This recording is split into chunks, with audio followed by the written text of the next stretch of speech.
everyone! Thank you Lord for another day. So for today's video ay pupunta tayo sa mall kasi tutuparin natin ang pangako natin kay Ate Mileang win or lose ay may reward siya kay Mama and Papa.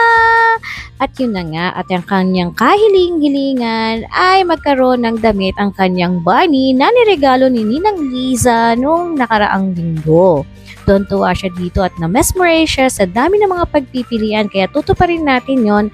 At dahil nga may award si Ate Milea sa Eco Modelo nung nakaraang araw, ay she gets to choose 2 of the dresses that she wants or any accessories.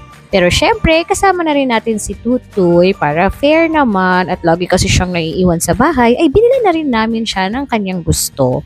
Pumili siya ng bear, and then dinamitan niya at nilagyan ng Christmas hat.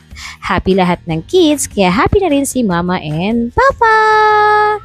Ayan. After nyan ay naglaro lamang kami sa time zone saglit, pampalipas ng oras para gutom na kami pag kumain mamaya. Yun lamang ang nangyari sa aming hapon today and thank you Lord na sabay si Papa Hermie nakapagpahinga na rin ng Mama at Papa after gumawa ng costumes ni Milea.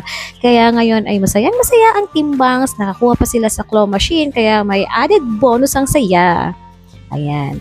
After pala nyan ay hindi kami nag-kidzuna, pero kami ay nag-funzuna, ang unlimited kidzuna ng Ayala. Free lang yan.